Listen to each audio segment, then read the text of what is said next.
kebetulan yang seni budaya seni rupa KD 3.1 dan 3.2 kelas 10, 11, dan 12 itu penulisnya saya kebetulan. Ngapunten, nulis ngeten iki enak. Dudu enak bayarannya mboten. Jenengan tak ceritanya itu paling tak percaya. Saya dibayar oleh direktorat uji publik, baru kemudian dimuat. Alhamdulillah saya 6. Teman yang lain ada yang cuma 1 aja revisi dan sebagainya. Bagaimana supaya saya bisa nulis ini? Andalannya Mbak Google. Oh, nek jenengan sudah bisa internetan, sebenarnya menulis itu bukan suatu hal yang sulit. Apalagi PTK. PTK itu sekarang diberi kelonggaran oleh tim penilai. Jadi oleh tim penilai PTK itu diberi kelonggaran. Redaksinya sama, diperbolehkan asalkan datanya real dari sekolah jenengan. Paham nggak ini kira-kira? Jadi jenengan misalkan punya ada file PTK, punyanya mata pelajaran apapun, rubah menjadi seni budaya sesuai dengan yang jenengan ajarkan, nilainya dan sebagainya dianalisis sesuai dengan yang jenengan ajarkan, dari PTK. Ini nanti saya jelaskan normatifnya saja. Nah, saya tidak promo tapi sekalian menginformasikan kalau jenengan kesulitan mempublikasikan atau memuat dalam jurnal, kebetulan saya sebagai redakturnya JIE Jatim, monggo kalau mau titip artikel. Kontribusinya kalau tidak salah sekarang 900.000, jenengan dapat 10 eksemplar dan dimuat. Dimuatnya hard copy dan online. Di JE, Jurnal Ilmiah Edukasi Jawa Timur. Kebetulan sekarang Ketua Dewan Redaksinya Bapak Terto Adi, Kepala Dinas Pendidikan Kabupaten Sidoarjo. Kebetulan sekarang. Oke, karena saya guru penggerak, ada yang guru penggerak di Mojokerto? Betul-betul. Betul-betul. Ada tapi nggak di sini. Dari guru seni nggak ada yang jadi guru penggerak. Bergerak. Butuh tidak ikut dulu. Lebih dari umur 5 tahun kan nggak boleh. Oh. Alhamdulillah dengan boten melu tugasnya Allah. Alhamdulillah saja saya membuat PowerPoint, kemudian saya save ke MPEG sehingga saya tidak perlu syuting karena saya kalau dengan kamera itu demam. Nah, karena kamera itu kemeringat jadi hilang kabeh hafalannya. Kalau sekolah penggerak ada, yang sekolahnya sekolah penggerak. Yang sekolahnya sekolah penggerak ada. Wadah, nggak ada.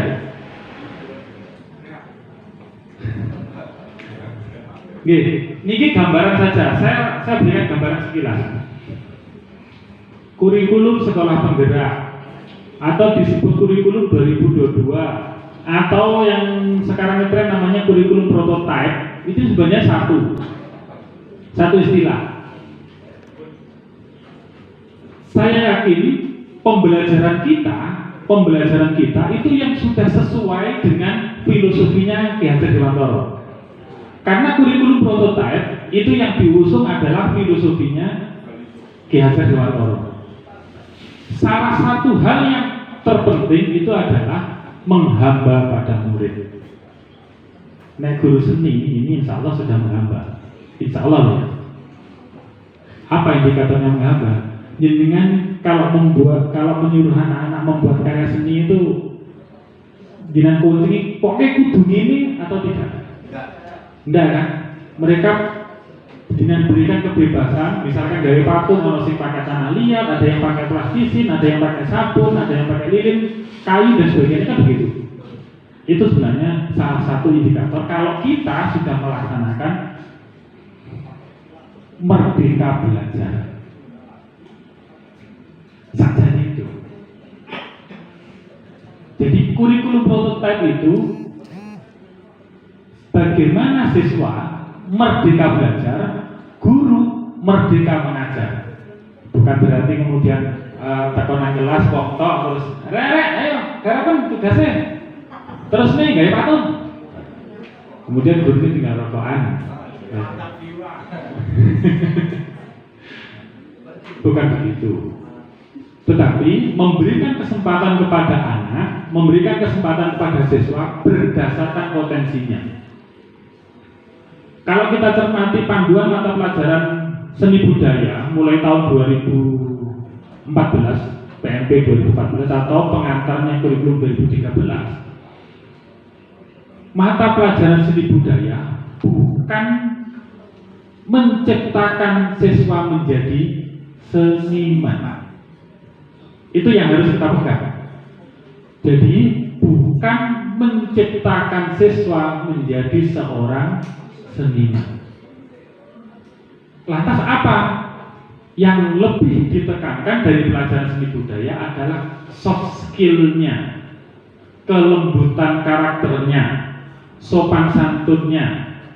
Berarti kalau ini lebih ke budayanya. Bukan seni dan budaya, tetapi seni budaya. Ini yang beda, Pak. Kalau seni dan budaya, maka seluruh seni yang membudaya di wilayah kita, kan begitu. Seni budaya itu berarti khusus mengambil seni-seni dari budaya kita. Misalkan contoh tadi yang dicontohkan Pak Pembina tadi, Mojopahit. Ikon sekarang yang dibangun oleh pemerintah kabupaten dan kota Mojokerto itu kan bangunan ala Mojopahit itu, yang rumah-rumah di depannya kemudian dibangun batu bata bercorak Mojopahitan itu. Nah, itulah yang dikaji, yang dipelajari. Apa benar yang seperti ini sudah Mojopahit? Apa iya Mojopahit saat tempo dulu itu seperti yang sekarang ini motif-motifnya kalau di seni rupanya? Kemudian kalau di seni tarinya apa saja di Mojopahit itu dan seterusnya. Lokalistiknya itu. Mojokerto punya potensi luar biasanya Krian dalam. Krian itu lebih banyak dipengaruhi oleh Mojokerto, tapi juga masyarakat nelayan. Kalau Krian, akhirnya ketemunya masyarakat pasar. Nah iso gratis aku bayar. Ya benar, nah iso garap tugas, kenapa harus kita sulit-sulit mengerjakan tugas? Kalau tugas ini ada yang bisa kita beli, ngapain kita repot-repot membuat dan seterusnya. Itu masyarakat Krian. Mojokerto lokal bisnisnya luar biasa. Ngapunten, ini ada yang senangannya mau coba? Ada? Yang kalau malam Jumat di Pendopo Agung ada yang itu enggak? Oh, takbir. Aku sama Kriannya tak kau. Saya dari Krian sering kali hadir di acara mocopannya Among Tani. Nah, seperti itu kalau jenengan mencermati kidungan-kidungan mocopat itu, baik itu dari serat alit aja lah, Wulan Re, Asmoroloyo dan seterusnya, itu sebenarnya ajaran tuntunan perilaku untuk kita, cuma disandikan supaya apa? Supaya Belanda tidak mudah menerjemahkan.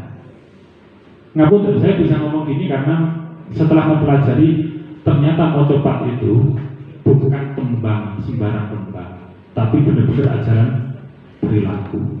Dulu ketika saya SD SMP itu diajari tembang, wong anak kok nyanyi. Lah bener kan? Tapi sekarang karena memang mungkin karena ranah kita berbeda, akhirnya yang diambil adalah maknanya. Luar biasa maknanya. Itu baru serat alif, belum serat tengah dan serat akhir. Filosofinya KHD itu, kita itu ibaratnya petani. Bapak ibu guru ini petani. Okay. Kemudian siswa kita itu padi-padi itu. yang kita tanam.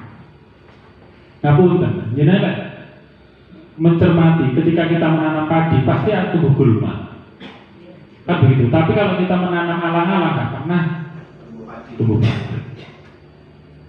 Anak kita pun juga begitu, Bapak Ibu. Ketika kita memberikan materi sebagus apapun, serinci apapun, pasti nanti ide-ide kreatif pengaruh dari lingkungan itu akan muncul. Saya ngomong ide kreatif bukan nakal, kreatif saja, karena mereka kreativitasnya luar biasa dan kita wajib untuk menyalurkan dengan benar.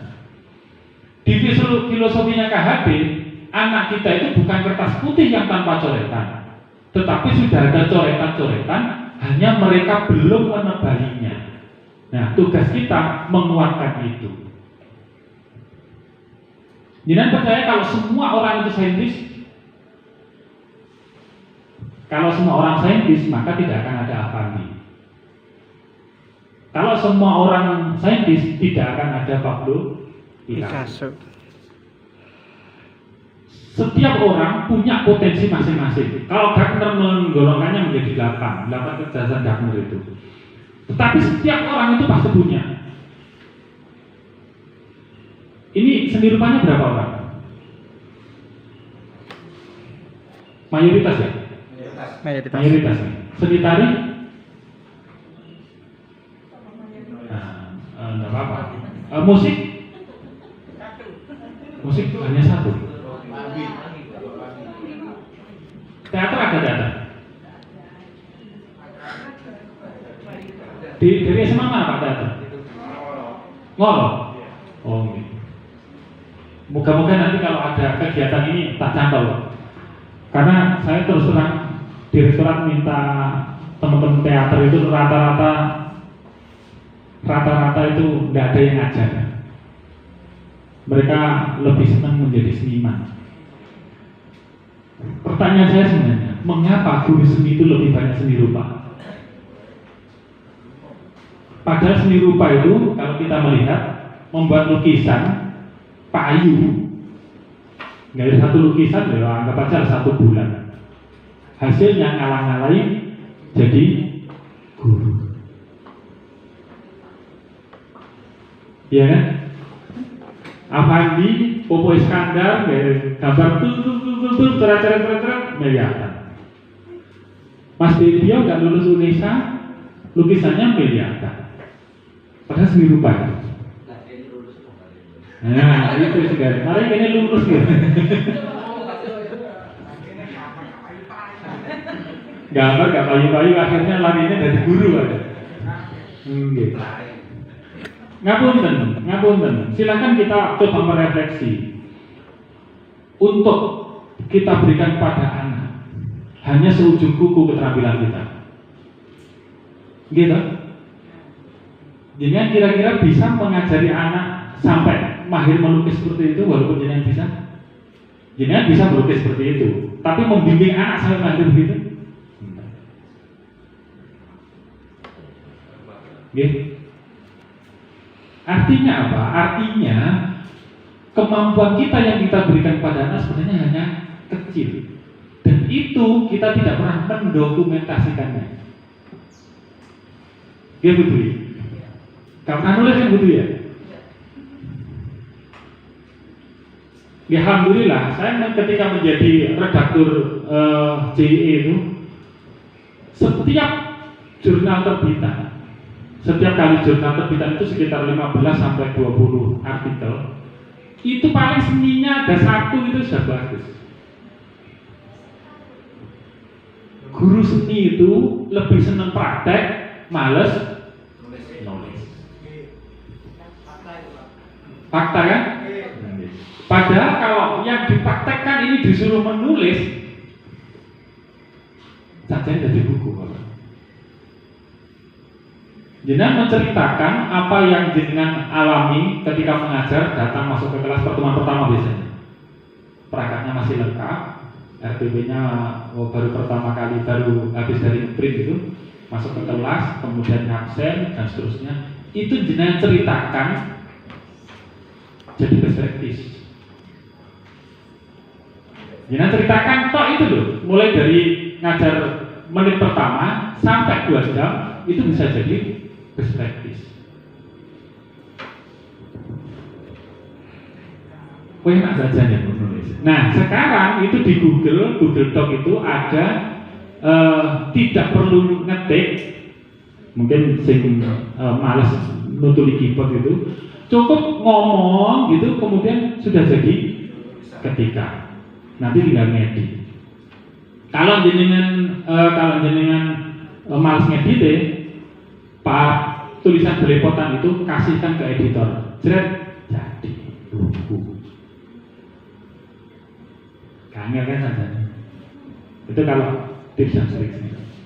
Lanjut, saya ini masih belum selesai. Gambar ini dikomentari oleh pembina FGMP saya, kurang 1 katanya. Jadi kalau sekolah itu bisa apa ya, bisa sukses, anak itu bisa pinter, itu kalau 1, sarana prasarana sekolahnya lengkap, memadai. Kemudian gurunya kompeten. Yang ketiga, orang tua harus siap mendanai. Itu kalau masukan dari pembina saya. Jadi dengan komputer kaya ngopo memberi tugas gawe lukisan. Apa iya gurunya sing ngawane Pak Ina kanvase sakjane? Kan ya tidak. Tetap harus ada peran serta orang tua. Mohon maaf, semoga hanya di sekolah saya. Ketika anak saya itu negosiasi kepada orang tuanya untuk mengambil jurusan seni, rata-rata tidak diizinkan. Iya. Jadi ngambil jurusan PTN gitu, ngambil jurusan seni rupa, pendidikan seni rupa, atau pendidikan seni tari. Rata-rata oleh orang tuanya, "Kuwi itu sing nomor 3 wae." Gitu. Sama Pak, di sekolah ini gitu juga. Tapi kalau kedokteran, kemudian teknik sipil, arsitek gitu, matematika, teknik fisika, gitu kan luar biasa. Bahkan disuruh dibiayai. Untuk kedokteran siapkan uang 1 M kan gitu. Gitu, wah tenang, murid jenengan ini. Nah, ini juga menjadi PR kita. Kalau saya mohon maaf, kalau saya mensupport mereka, itu saya bandingkan perolehan karena kesuksesan materi mereka itu, kesuksesan mereka itu ukurannya adalah materi, gitu. Selalu materi. Saya bandingkan, lawan gurumu matematika, umur saat ini, beda motor siapa? Itu guru seni ya, wis gawe inovasi. Mereka semangat jurusan seni, mengambil jurusan seni. Kena wong tuane dan lagi.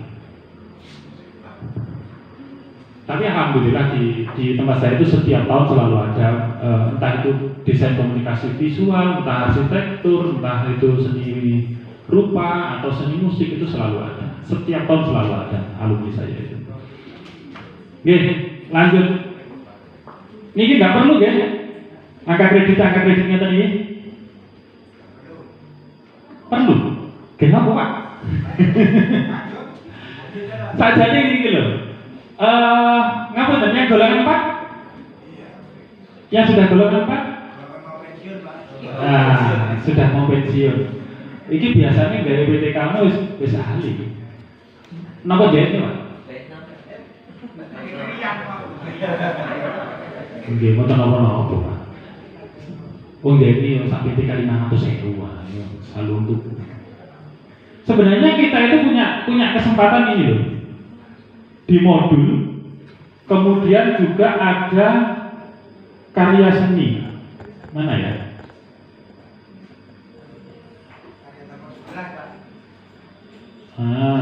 Sebentar, karya inovatif. Sebentar, yang karya inovatif. Nah, kita itu sebenarnya punya kesempatan luar biasa di sini.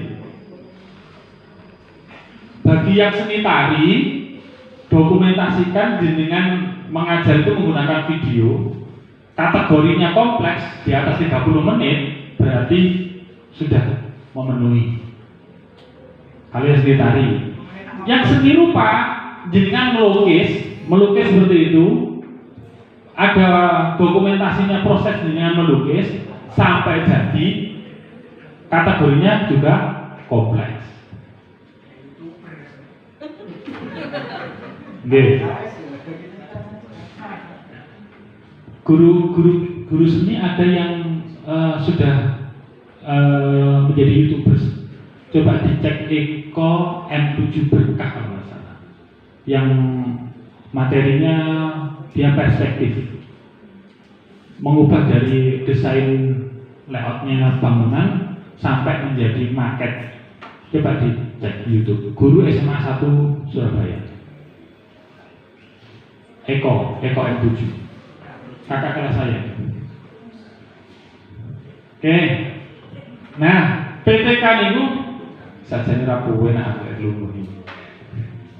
Nggih, PTK itu sajane ngoten untuk mendokumentasikan permasalahan jenengan di kelas. Permasalahan jenengan di kelas. Ngapunten, jenengan ketika ngajar itu muridnya pinter seni kabeh napa mboten? Enggak. Tuntutannya secara PTK itu harus pinter seni semua.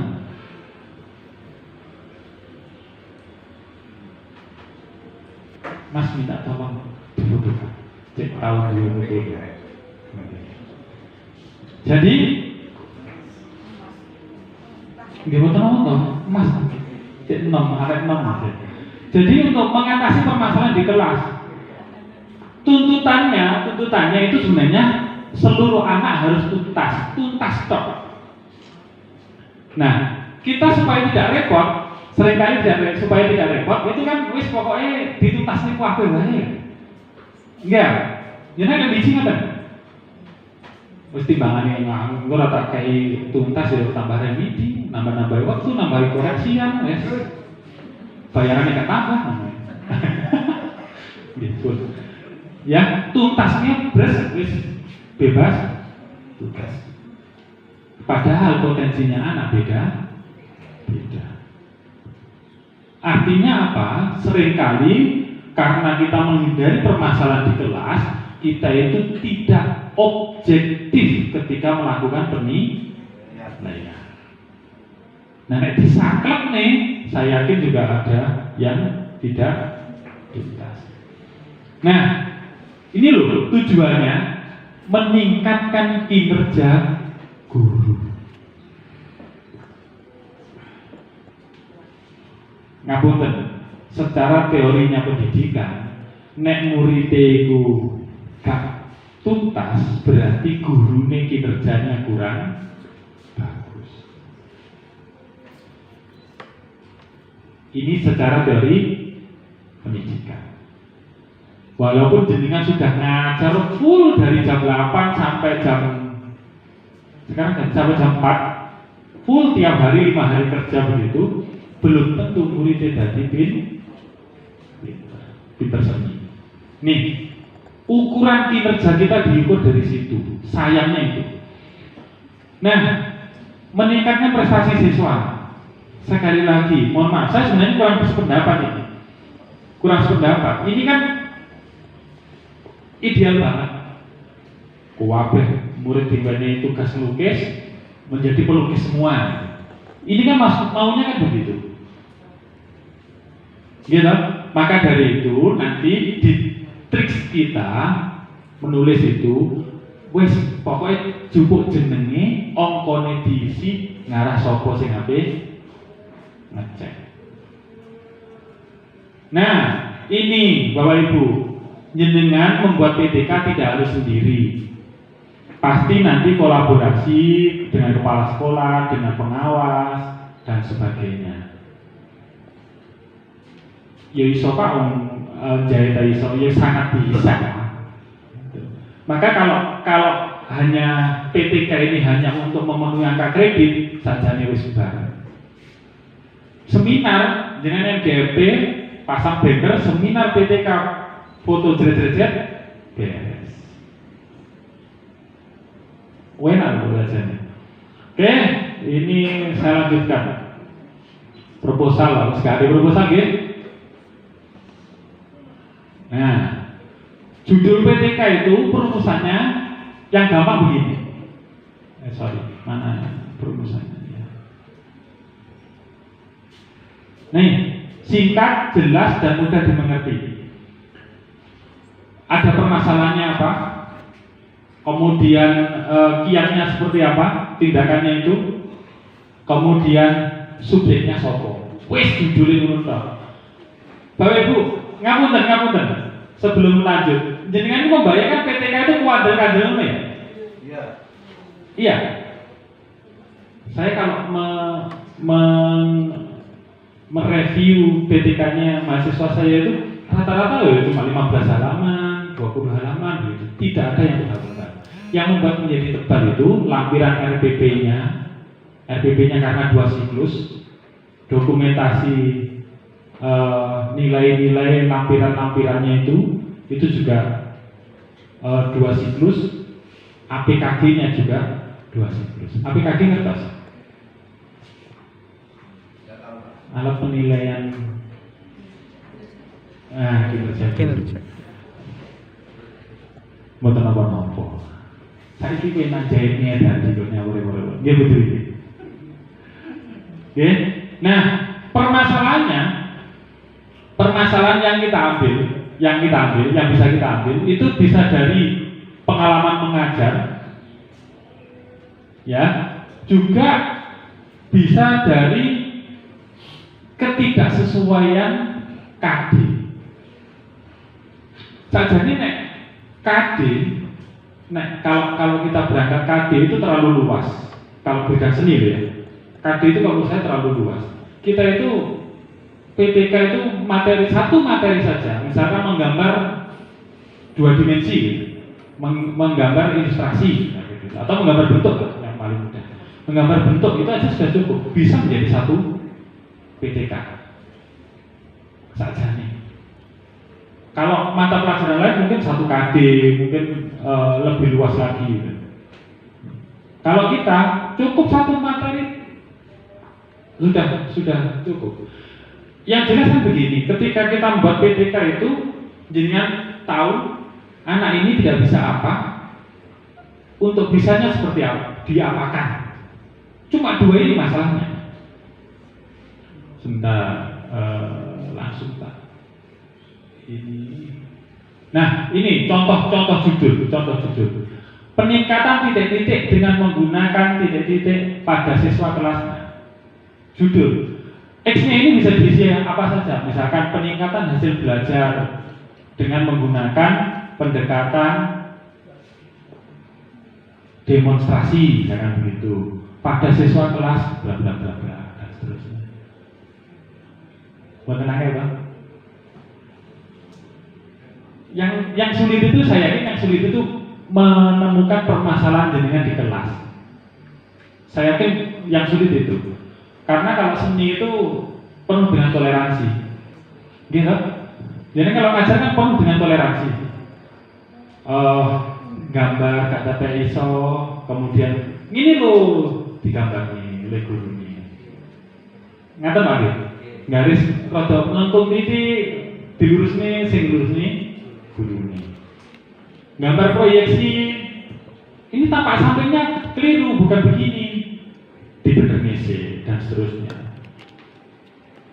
Toleransi inilah yang membuat kita menjadi minim permasalahan di kelas. Atau kita balik ini. Ini struktur judulnya. Penggunaan pendekatan demonstrasi untuk meningkatkan hasil belajar pada siswa kelas bla bla bla bla. Struktur judul begini. Nanti otomatis yang kita bahas adalah pendekatan demonstrasinya, kemudian hasil belajar. 2 tok. Adune gak angel adune. Nggih adune gak angel. Kemudian, latar belakang itu uang, boten. Latar belakang itu cukup beberapa paragraf saja, 5 paragraf cukup. Apa? Ini mengapa kok masalah itu perlu untuk diangkat? Pentingnya menggambar perspektif untuk anak SMA itu apa? Misalkan itu. Kemudian faktanya seperti apa? Misalkan ketertarikan kepada menggambar. Anak-anak yang menggambar kan wangil, padahal tidak bisa lepas dari yang namanya gambar. Menjadi dokter butuh untuk menggambar. Menjadi akuntan pun itu juga butuh keterampilan menggambar. Misalkan itu. Kemudian pemecahan masalahnya seperti apa? Nek bocah-bocah ini kok menggambar angel, ini kira-kira kita harus membuat seperti apa dan seterusnya. Nah, kiat-kiat seperti inilah ini yang menjadi latar belakang. Walaupun latar belakang itu jarang sekali dibaca, yang sering kali dibaca itu selalu di ini rumusan masalah.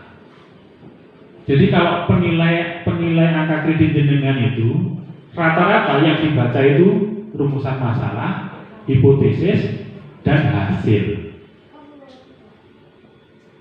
Kok itu kata-katanya podo karo PTKD sana berarti ya ini. Image-nya selalu begitu. Ya. Nah, masalah ini kan selalu dalam bentuk pertanyaan. Namanya rumusan masalah itu. Jangan sampai rumusan masalahnya tidak berkaitan dengan judul. Kalau judulnya tadi itu metode demonstrasi, maka di permasalahan juga harus metode demonstrasi. Kangen asli. Nah, ini contoh pertanyaannya, bagaimana cara meningkatkan prestasi siswa dengan menggunakan metode demonstrasi pada siswa kelas bla bla bla. Bolehkah hanya satu? Boleh. Korelasi boleh Pak? Antara? Korelasi misalnya ini ngalaman aja. Iya. Prestasi menggambar perspektif, menggambar perspektif terhadap prestasi menggambar pemandangan alam. Itu nanti berarti ada 3 variabel. Yang pertama variabelnya menggambar perspektif, yang kedua menggambar pemandangan, yang ketiga prestasi belajar. Jadi yang dibahas 3. Kalau itu komparatif namanya. Bukan. Komparatif. Apakah ini kan maksudnya kan apakah mempengaruhi kemampuan menggambar perspektif terhadap menggambar pemandangannya? Iya. Komparatif. Berarti kalau di hipotesisnya mempengaruhi, berarti harus diajarkan yang mana dulu, kan begitu. Arahnya ke jenengan kan ke situnya. Sehingga akan ditemukan seberapa pentingnya perspektif itu untuk dasarnya menggambar. Berarti bukan korelasi antara begitu ya, misalnya membuat judul.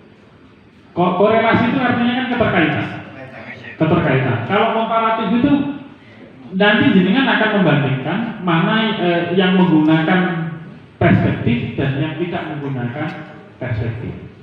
Kalau komparatif itu nanti baru akan ketemu korelasinya. Oh, berarti dasar perspektif itu sangat diperlukan untuk kemampuan menggambar pemandangan. Tuh, jadi dikomparatifkan dulu baru ketemu korelasinya.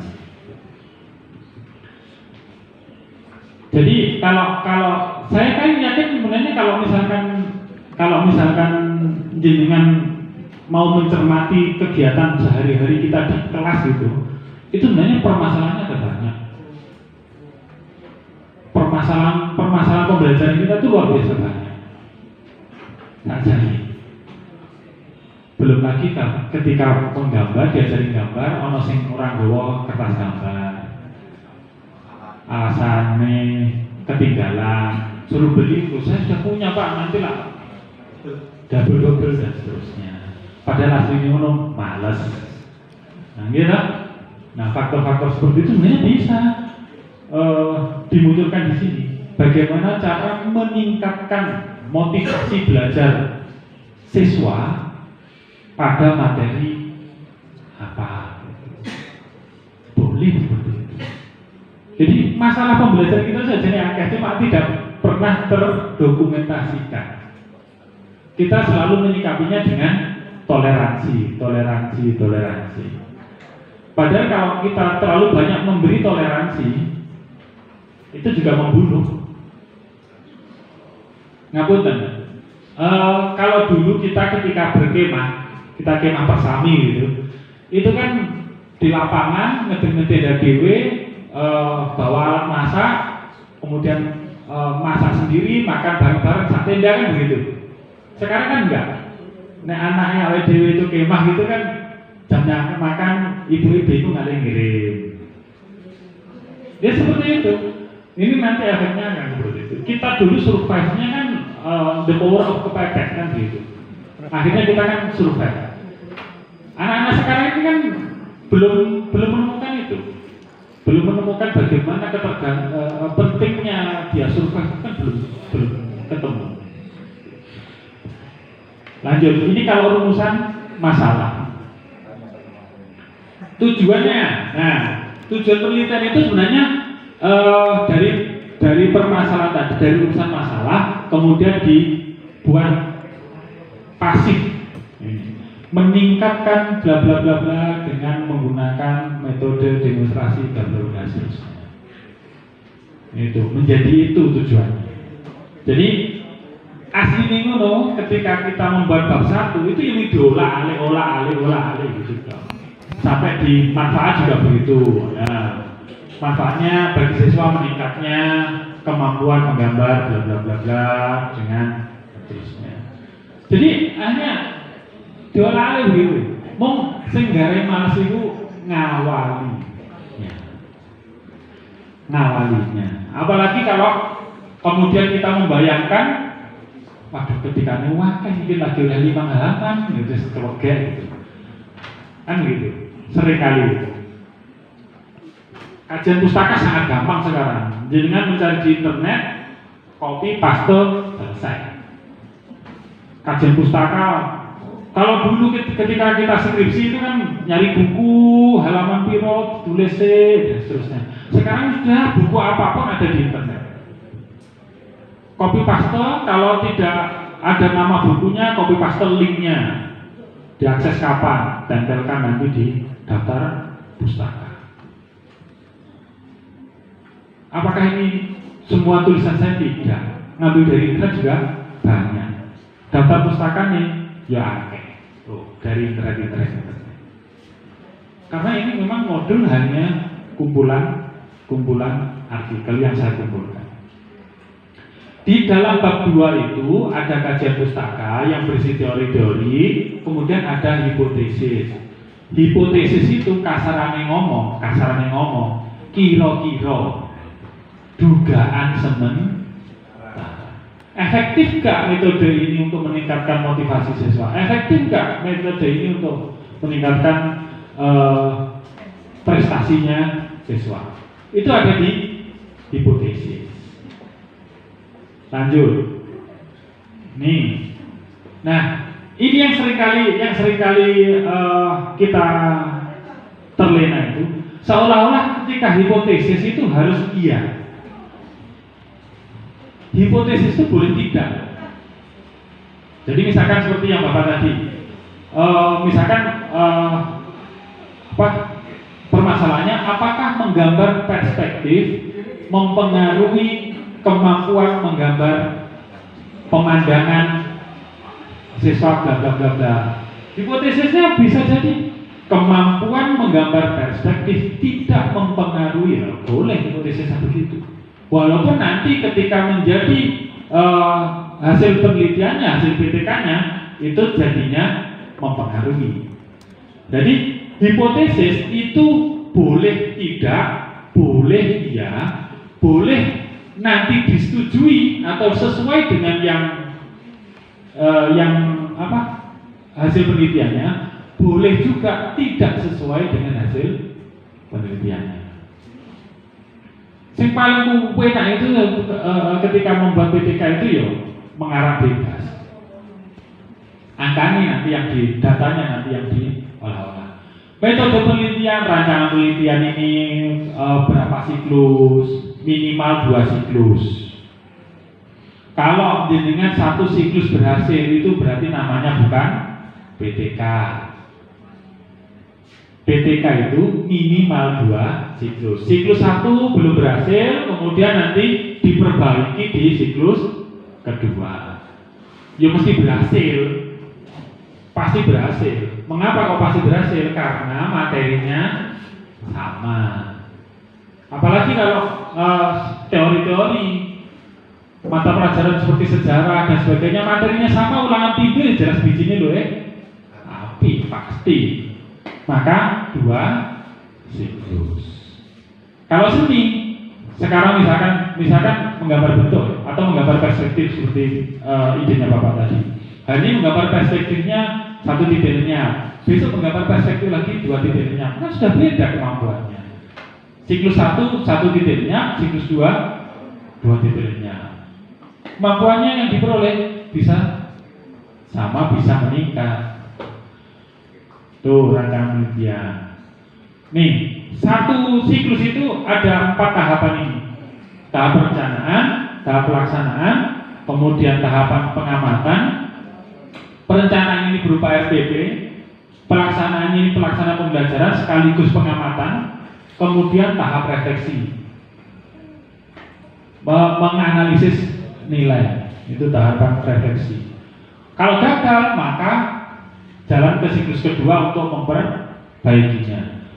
Kalau sukses, maka siklus keduanya hanya untuk meningkatkan. Itu bahasanya berarti nanti di hasil penelitian atau di bab 4-nya itu adalah meningkatkan, bukan memperbaiki. Boleh. Itu ya. Nah, metode penelitian gini jenengan bisa hafal. Nah, subjeknya jangan lupa, subjek penelitiannya harus siswa. Diperinci kalau perlu kelasnya. Kecuali kalau 1 tingkat itu hanya 1 kelas, monggo silahkan tidak diperinci per kelas, tidak apa-apa. Tapi kalau misalkan kelasnya banyak, saya yakin kalau SMA ini paralelnya banyak, 1 tingkat bisa sampai 12 kelas, maka kelasnya harus dispesifikkan, termasuk tahun pelajaran, ya, mempengaruhi. Kemudian, nah ini yang agak banyak nanti instrumen penelitiannya. Apakah itu nanti dengan instrumen penelitian itu salah satunya adalah alat ukur yang jenengan gunakan. Apakah itu tes tulis atau tes praktik? Menggambar itu praktik apa proyek? Apa produk? Ayo, saya tanya sekarang. Jenengan kalau ada tugas, ini ada semuanya memberikan tugas menggambar kan? Ya. Kalau jenengan KD-nya menggambar karya seni rupa, membuat karya seni rupa 2 dimensi. Anggap saja menggambar bentuk. Ketika jenengan memberi tugas menggambar bentuk, anak mengumpulkan 1 lembar tugas jenengan gambar bentuk. Ini penilaiannya yang jenengan gunakan apa? Proyek, praktek, produk.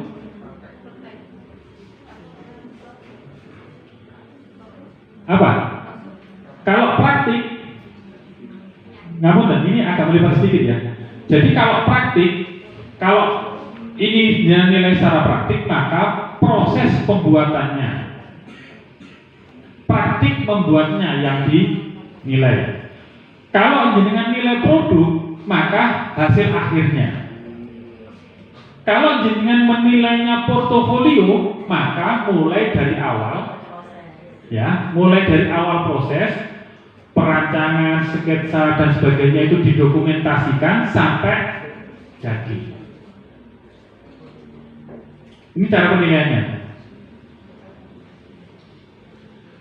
Saran saya, biasanya guru seni itu satu tugas kemudian bijini satu, walaupun di RPP-nya rubriknya begitu rumit kan nggak pernah direken. Gitu? Kita kalau dibikin di RPP itu kan selalu rubrik satu gambar ini bagaimana teknik asirnya, kemudian ketebalan dan seterusnya, kan begitu rubriknya kan selalu rinci, tetapi keluar angkanya nilai selalu satu gambar satu, kan begitu. Kalau jenengan telaten, satu karya ini satu semester anggap aja membuat dua karya, buat menjadi dua portofolio. Nanti jenengan memberikan nilai kepada siswa itu bisa dari portofolio, bisa dari produknya, bisa dari praktiknya. Dapat 3 nilai. Satu tugas 3 nilai. Semua sudah pakai e-rapor? Sudah kan? Nah, kalau di e-rapor itu kan ada nilai pengetahuan, nilai keterampilan. Nilai pengetahuan itu seringkali kita asumsikan itu teori, sehingga jenengan itu ada ulangan harian teori. Selama ini kan begitu. Seni sing semula itu kalau teori ini pokoknya mlebu gambar menjadi ada ngomong tentang teorinya dulu, kan begitu. Sebenarnya tidak begitu. Anak-anak itu proses membuat portofolionya ini pengetahuan. Prosesnya loh ya. Kalau sudah menjadi portofolionya, maka nilai keterampilan. Jadi yang dinamakan jenengan mencari atau mengukur kemampuan pengetahuannya anak itu tidak harus dengan tes tulis. Jenengan mengamati proses pembuatan karya, oh anak ini sudah runtut, anak ini bisa menggambar dan seterusnya, anak ini tahu bagaimana mencampur warna dan seterusnya. Ini bisa dengan nilai dari pengetahuannya. Membuat proposal itu Pak ya? Membuat proposal kelompokan Pak? Iya. Boleh. Kita masuk di pengetahuan. Masuk pengetahuan. Jadi proposalnya itu keterampilan, tapi sistematika dan kerangka berpikir ketika di proposalnya, kita kan kalau proposal kan baca. Ini kerangka berpikirnya, pengetahuannya mampu enggak? Itu kan kita bisa menilai. Itu bisa Pak. Jadi ngapunten, guru seni biasanya kan gaya soal rasa-rasa. Pol, jadi langsung ngomong pol. Terus tambah kancane badak. akhirnya Bu Yosi yang ikut soal USP ditakoni, Bu, soalnya di soal saka Batu Suki gitu. Dan seterusnya. Tahu nak kunci jawabannya, ini kunci jawabannya apa Bu? Kayak roh aku dan seterusnya. Ya enggak apa-apa. Guru seni, Pak, fenomenanya seperti itu. Mantan kepala sekolahnya Bu Yosi, Pak Cacu itu. Dulu Pak Cacu yang pembinanya. Pak Cacu itu kalau bahas soal mantep ya. Pengetahuan seninya Pak Cacu itu bagus. Kalau jenengan cermati soal USP yang buatannya Pak Cacu itu ibu-ibu, termasuk yang perspektif, ada garis maya, ada garis nyata, ini yang mana dan seterusnya. C4 itu masih menganalisis. Itu, gitu. Jadi kalau jenengan melakukan penilaian untuk menjadi bahan instrumen, ini juga yang dibutuhkan saja. Misalkan jenengan ingin mengukur prestasi belajar, maka bisa dengan satu nilai tunggal itu hasil ulangan, atau satu nilai tunggal hasil gambarnya anak. Dan itu hai jenengan kayak biji piro, pokoknya kita api, kita kurang ya biji kurang. Untuk kepentingan instrumen penelitian. Ada yang pernah melakukan tes lesan pada siswanya? Nggak pernah. Tapi kalau siswanya bekerja, membuat karya, kemudian jenengan ajak ngobrol-ngobrol, pernah nggak? Pernah. Sakjane yo iku tes lesan. Tes lesan itu bukan berarti hafalan, kemudian ayo sekarang tes lesan. Warna oranye dipilih dari warna apa dan apa, tidak harus begitu. Tapi ketika kita ngobrol dengan anak, ini kan akan terlihat anak ini menguasai atau tidak. Nah, bedanya apa? Kalau tes lesan ini rubriknya tidak terperinci, penilaian pun tidak harus muncul 85, 86 enggak. Plus, titik, plus, nah itu boleh. Yang penting terstandar. Plusnya jenengan itu pengertiannya seperti apa, titiknya seperti apa, dan seterusnya. Itu harus ada rubriknya. Kemudian ini kalau wawancara, jangan lupa dokumentasi.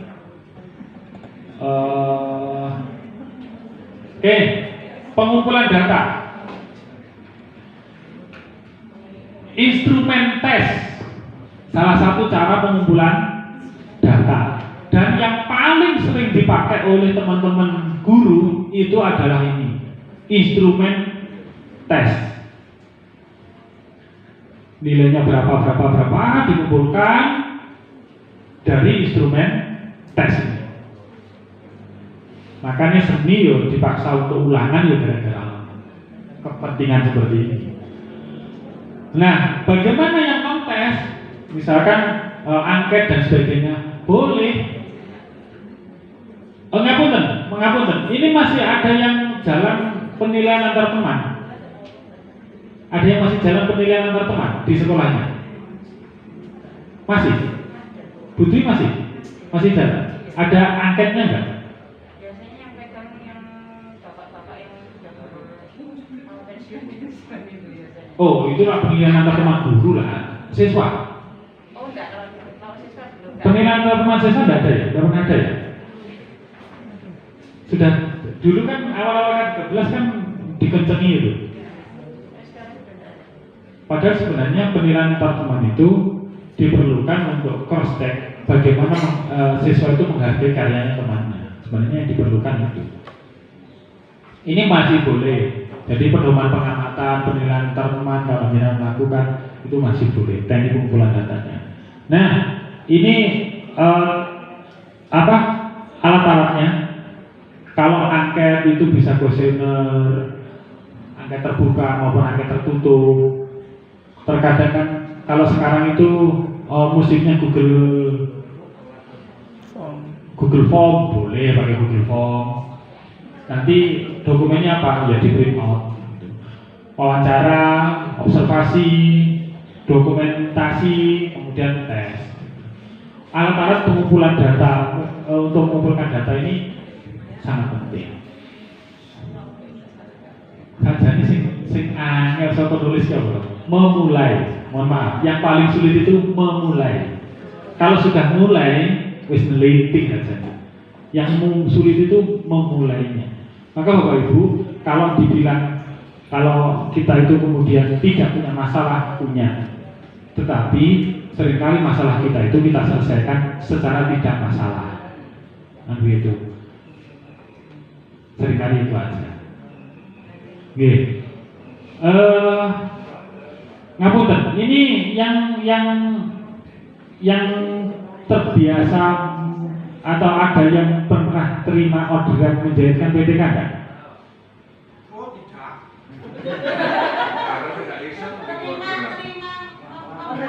Iya. Mendadakkan malah. Malah jahit nih. Saya kalau apa? Kalau membuat modul, jadi artinya modul yang dibutuhkan itu saya begitu. Tapi kalau KCI dulu pernah, sekarang Diktat loh Pak. diktat. Iya. Ya diktat juga ada angka kreditnya Pak. Cuma kan kalau kita paling kan dipakai untuk sekolah saja kan gitu yang sering. Yang tahun sebelumnya itu teman-teman AGP. Iya, sekabupaten.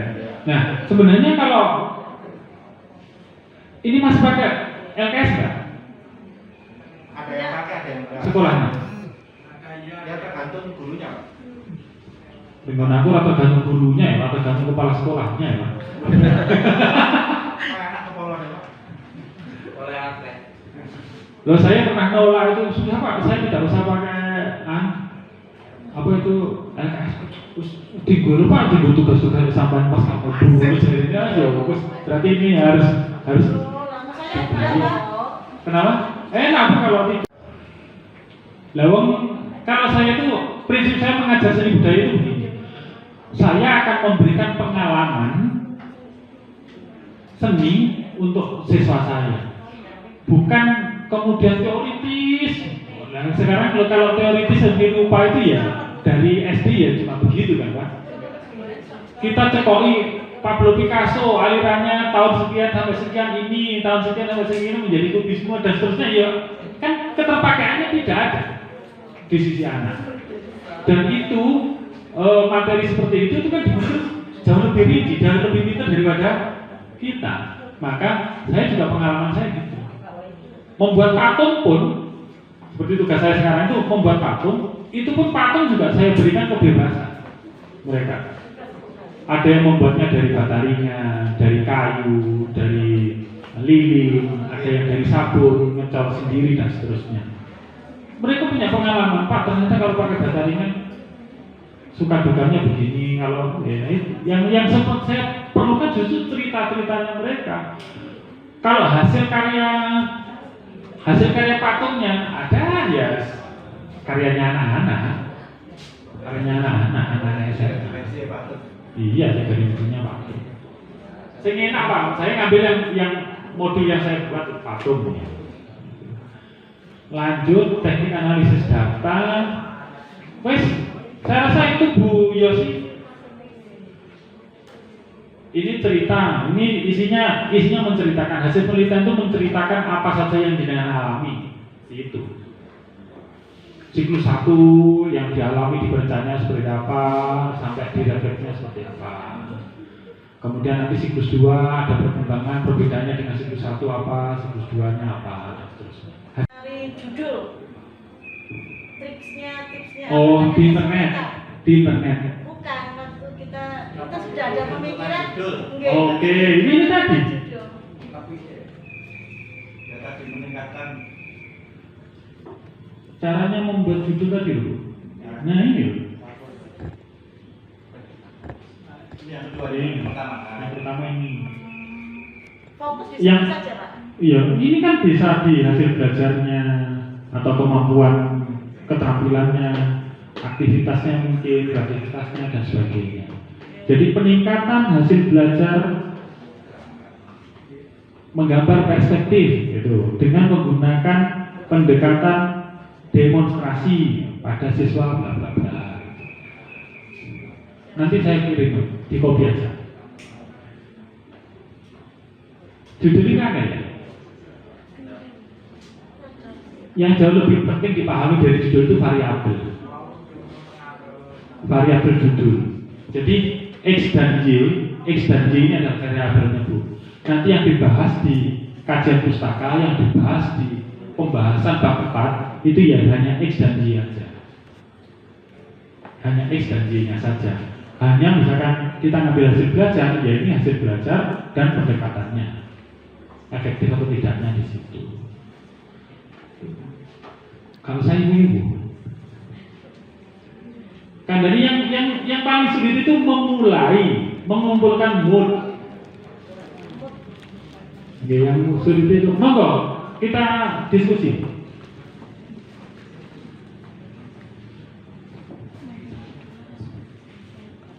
Karena kalau saya yakin kalau materi itu PTK itu tidak menarik. Yang menarik itu pasti nanti materi-materi gini ini yang menarik fenomena kurikulum. Nah, saya kasih pelukis kan boleh. Yang penting 2 dimensi. Penerjemahannya kan begitu. kultur muatan satuan pendidikannya kan ya di situ sebenarnya. Tapi kan seringkali kita itu apa ya, kaku gitu. Kita itu seolah-olah dua dimensi itu pokoknya dua dimensi yang menggambar bentuk gitu. Jadi ya, dua dimensi itu melukis ya enggak. Perspektif, menggambar perspektif, membuat desain rumah dengan menggunakan SketchUp dan sebagainya itu masuk di dua dimensi. Jadi kalau misalkan jenengan anak-anaknya ini banyak yang ngambil jurusan teknik sipil atau teknik arsitek misalnya begitu. Kelas 10 itu dibuat menggambar bentuk dulu. Kemudian kelas 11-nya dia sudah mulai ke ragam hias atau membuat rancangan bangunan. Kelas 12-nya dua dimensinya suruh melayout sebuah ruangan, kemudian tiga dimensinya membuat maketnya. Selesai. Itu kalau kultur sekolah ciri khasnya adalah teknik. Seperti SMA 1 Surabaya.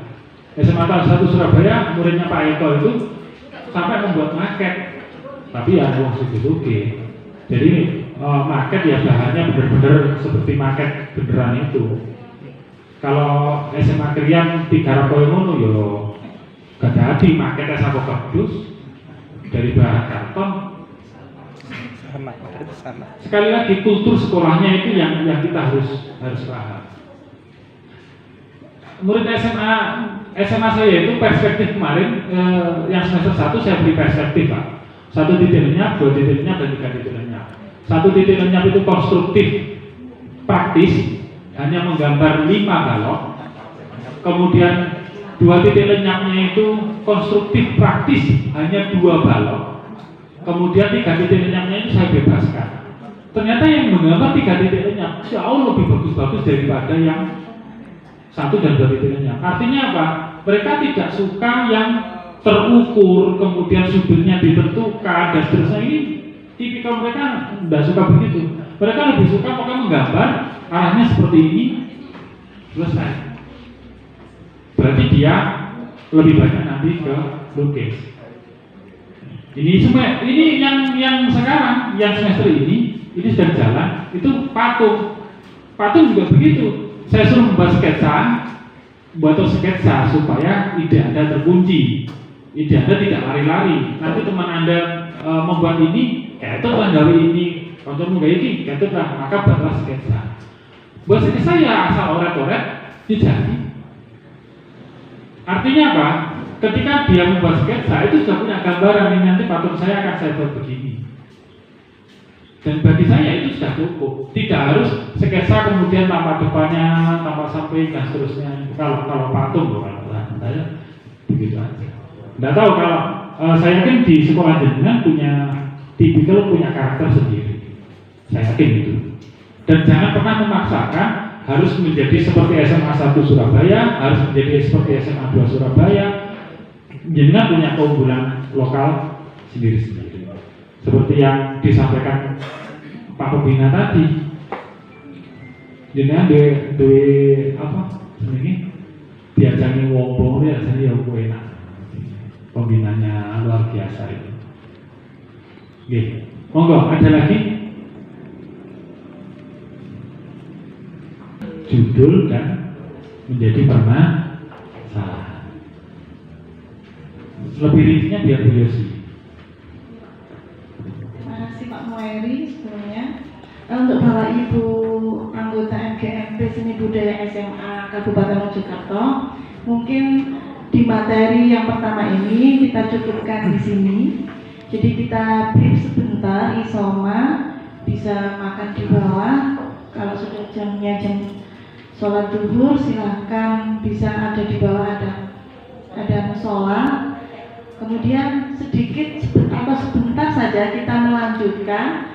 Mungkin ada praktek, mungkin bahasanya begitu, praktek untuk membuat judul dan permasalahan yang nantinya, karena saya membuat hari ini atau pertemuan MGMP Seni Budaya kali ini saya barengkan dengan workshop yang saya buat untuk 2 atau 3 hari supaya dapat jam 32. Jadi saya sudah konsultasi dengan pembina. Memang saya tidak mengundang kacabdin. Kalau saya pakai kacabdin, uang kasnya sangat-sangat tidak cukup nanti, karena pembina ngatain kacabdin aja sangunya 4 juta Bu Yosi. Nanti belum lagi yang kasihnya itu 1,5. Jadi nanti Bu Yosi dapat apa teman-teman nanti, makannya apa. Jadi ngapunten, makanya saya memanggil Pak Muhairi karena saya sering bertemu beliau waktu ada workshop atau pembuatan soal di Surabaya. Jadi saya memilih beliau karena yang sudah kenal dan ngapunten tidak terlalu mahal, maksudnya begitu. Ngapunten ya Pak. Oh iya berapa? Sebenarnya kemarin sudah direkomkan tanggal 27 karena beliau sedang sakit. Beliau matur Pak Bambang saja Bu Yosi, beliau adalah ketua MGMP provinsi. Memang selesai.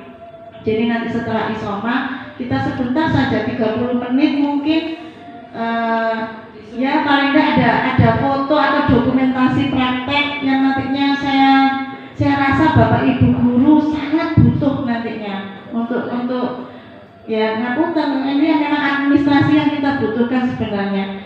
Kemudian judul atau kegiatan hari ini saya sudah konsultasi, jadi bukan pemikiran saya sendiri, tapi saya konsultasi dengan pengurus yang lain, yaitu sekretaris, sampai beliau harus naik ke Terawas, Mas Agungnya, Pak Agungnya, kemudian langsung saya konsultasikan ke pembina. Jadi ini yang sudah kami rencanakan dan kami buat sampai terlaksana hari ini. Mungkin Bapak Ibu ada yang mau bertanya atau sedikit kurang setuju, oke, saya minta maaf. Setuju atau kurang setuju, saya harapkan harus setuju. Jadi nanti begini aja Bu Yosi. Ya. Ini nanti kan setelah ini kan isoma. Nah, kemudian setelah isoma teman-teman membuat satu judul dan permasalahan. Nah, nanti sambil supaya tahu gambarannya judul dan permasalahan itu terkoneksinya seperti apa, nanti mungkin sambil kita konsultasi. Syukur-syukur kalau Mas bisa menayangkan mungkin yang perlu kita bahas sekilas saja, bareng 15 menit atau 10 menit kan nggak apa-apa. Sehingga kelihatan dengan nanti membuat judul kita ngereng-ngereng itu loh maksudnya Bu Yosi.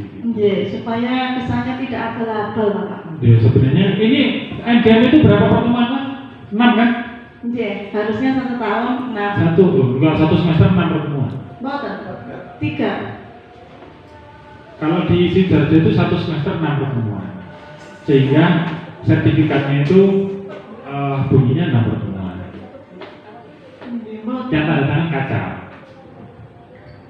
Di sini Tapi kalau listening, maka dimulai dari pertanyaan mendasar, penyusunan jadwal, pengujian hasil dan seterusnya. Ini kalau misalnya proyek, model pembelajaran namanya. Jigsaw, kemudian problem based, discovery, itu model pembelajaran. Kemudian ada metode pembelajaran. Metode pembelajaran itu bagaimana cara kita mengajarkan materi. Misalkan metodenya ceramah, metodenya demonstrasi, metodenya unjuk kerja. Ini metode lebih singkat, lebih to the point gitu. Kemudian ada pendekatan. Pendekatan ini sekarang ini yang paling keren itu pendekatannya adalah saintifik. Pendekatan saintifik itu 5M. Mulai dari mengamati, menanya, sampai mengkomunikasikan itu. Itu pendekatan. Nah, makanya tadi saya tanya Pak Anggi, pendekatan organologi atau metode organologi. Pendekatan ya. Nah, saya baru dengar pendekatan organologi. Kalau saya dari struktur bahasanya berarti kan organ, ilmu tentang organ. Organ itu bagian-bagian, bisa organ tubuh. Kalau ini kan mungkin organ alat musiknya gitu Pak. Ya, Organ Vokal. Ya, kan bisa, vokal. ya. Ini berarti vokal ya? Kadang-kadang pemahaman tentang aransemen itu kan mengenai lagu yang disusun ulang menggunakan alat musik. Nah kali ini saya punya ide menggunakan pendekatan misalkan suara tepuk tangan dan hanya suara akapela. Oh, ini kira bedanya istilah seni karo istilah seni musik, istilah seni rupa itu keunikannya kan begitu. Jadi organologinya seni musik beda dengan organologinya biologi ya pasti begitu. Oke, nggak apa-apa. Jadi pendekatan yang dimaksud oleh Pak Andi itu siswanya nanti langsung praktek menggunakan organnya masing-masing kan begitu. Nggak apa-apa. Itu berarti ini praktik Pak. Nah, mungkin ditambahi supaya lebih menjurus metodenya praktik. Jadi pendekatan organologi dengan metode praktik. Gitu. Sehingga si anak langsung menggunakan praktik menggunakan organnya. Gitu. Tambahan Mas? Yang cerita tak Pak. Dengan metode praktik. Punya Pak Anggi. Pendekatannya tetap organologi Dengan dengan metode praktik. metode Praktik. tik. Nah, ini nanti yang disentil di kajian pustakanya itu ada aransemen lagu terkait dengan materi, kemudian pengertian organologi dan metode praktik. Kemudian lanjut, rumusan masalahnya bagaimana cara meningkatkan keterampilan aransemen lagu dengan menggunakan pendekatan organologi pada siswa. Kalau bagaimana cara, ini bukan masalah. Karena ini nanti pasti akan menceritakan caranya menggunakan metode organologi. Mestinya masalahnya adalah kesulitan siswa mengaransemen lagu. Gimana?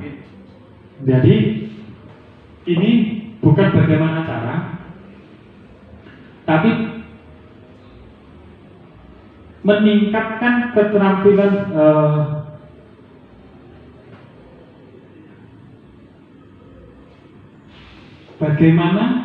bagaimana meningkatkan keterampilan aransemen lagu pada siswa kelas sekian dengan menggunakan metode atau begini.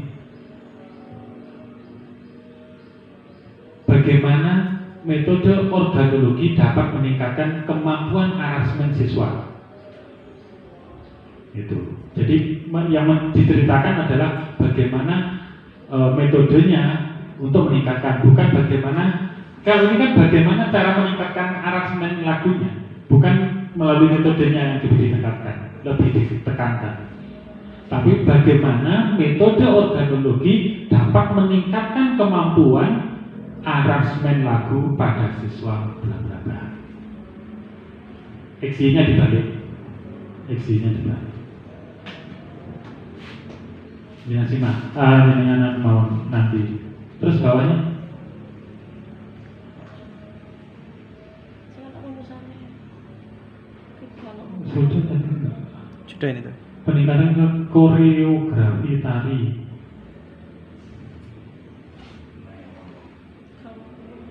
Apa? Oh. Menggunakan metode kolaborasi antar siswa. Kayak battle gitu apa Pak namanya? Apa istilahnya? Battle dance itu.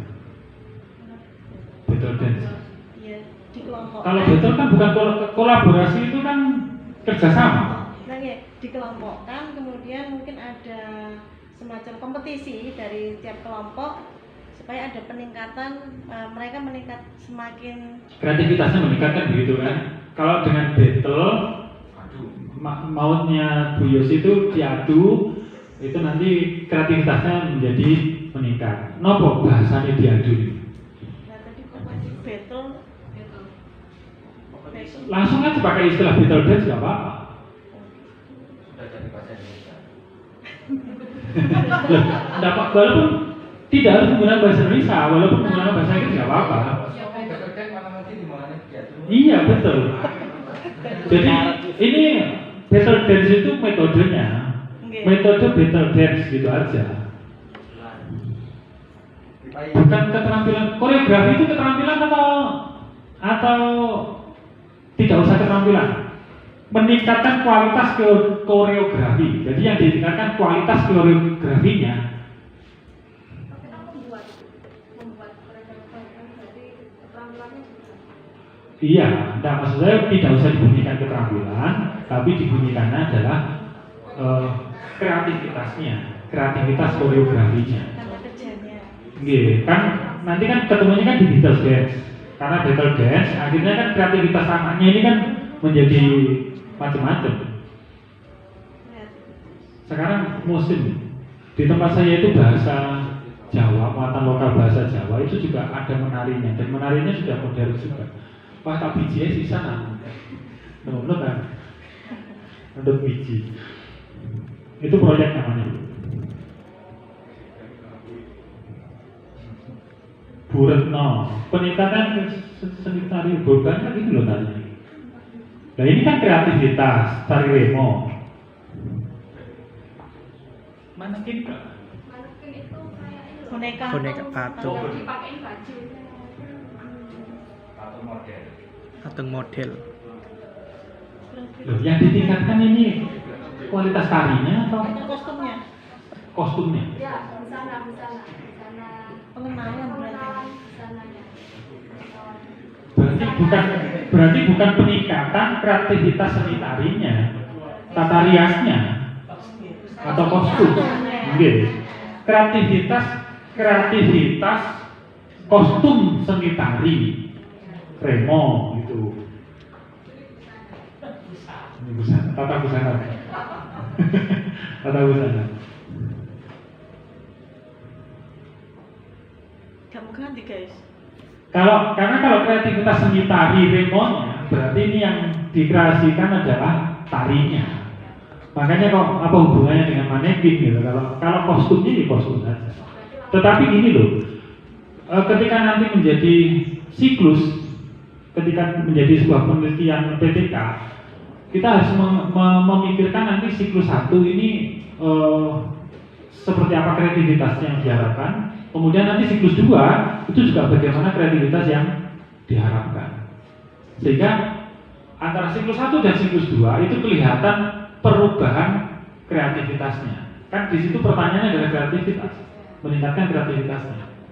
Kuncinya itu. Nah kalau menghias manekinnya sekali kemudian jadi lebih bagus, ya berarti ya udah 2 siklus. Bukan untuk menghias. Kan tari remo itu kan ada rias dan busana juga. Iya. Nah, pengennya itu bukan hanya sekedar bisa menari, tapi juga bisa menerapkan kostum tari remo bongseng itu di mana tempatnya, rapek di mana tempatnya. Nah, makanya itu dibuat Kreativitasnya di mana? kreativitas busana. Loh enggak, maksud saya kalau misalkan bongseng itu ada di kaki, mungkin kreativitasnya jadi di lengan gitu, mungkin siapa tahu. Jadi kuning. Bisa memakai. Berarti itu peningkatan apa, Pak? Kalau kreativitas? Kalau setahu saya kalau remo itu seragamnya pakem gitu. Ya. Nah kalau pakem jangan di kreativitas tuh, nanti jadinya kreasi baru, bukan remo kan tradisional masalahnya. Anak itu tahu. Iya, paling nggak anak itu tahu gitu. Berarti apa? Bukan kreativitas tapi diganti apa mungkin?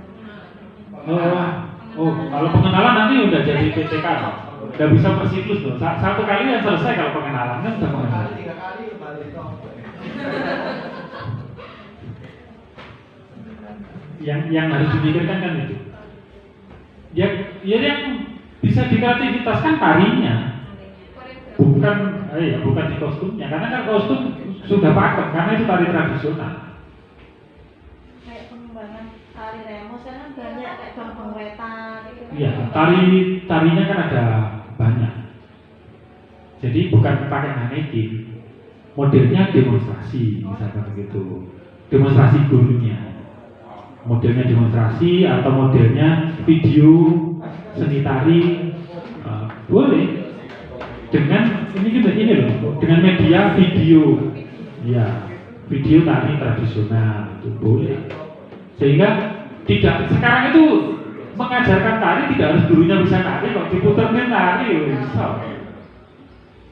Beda kalau musik ini masih harus tahu not, akord dan sebagainya harus tahu. Kalau tari itu pokoknya konsep tarinya punya, contoh menarinya bisa video dan buahnya. Gambar pun juga begitu, gambar sekarang video ada. Itu jadi ini medianya bukan mannequin tapi video tari. Di atas tadi Pak, berarti langsung ke kostum gitu. Nggak usah, kreativitas seni tari. Tetap yang dikreativitaskan adalah seni tarinya. Jadi nanti siklus 1 ini misalkan anak ditunjukkan videonya bolet saja. Loh, ternyata bolet kok kesulitan anak-anak nyontoh. Nah, dikasih bolet dan malangan misalkan begitu, atau bolet dan meduran itu apa sih, Mbak? Remonya meduruan itu loh. Ada kan ya? Remo meduruan seperti itu. Nah, anak ini pakai yang mana? Kalau bolet kan jomblangan ya. Jadi guru tadi aku dulu. Sambung ya, Pak. Sudah. Oke, gambarannya begitu, nggih. Jadi ketika membuat judul punya gambaran nanti siklus 1 itu bagaimana, siklus 2 bagaimana. Supaya jenengan itu ngerekon-rekonnya lebih enak. Oke. Sampun Bu ya. Terima kasih diskusinya. Mohon maaf apabila ada yang kurang berkenan. Semoga yang kita diskusikan ada guna dan manfaatnya untuk murid-murid kita terutama. Kalau kita insya Allah sudah pasti ada manfaat. Oh monggo silakan. Terima kasih. Selamat siang. Assalamualaikum warahmatullahi wabarakatuh.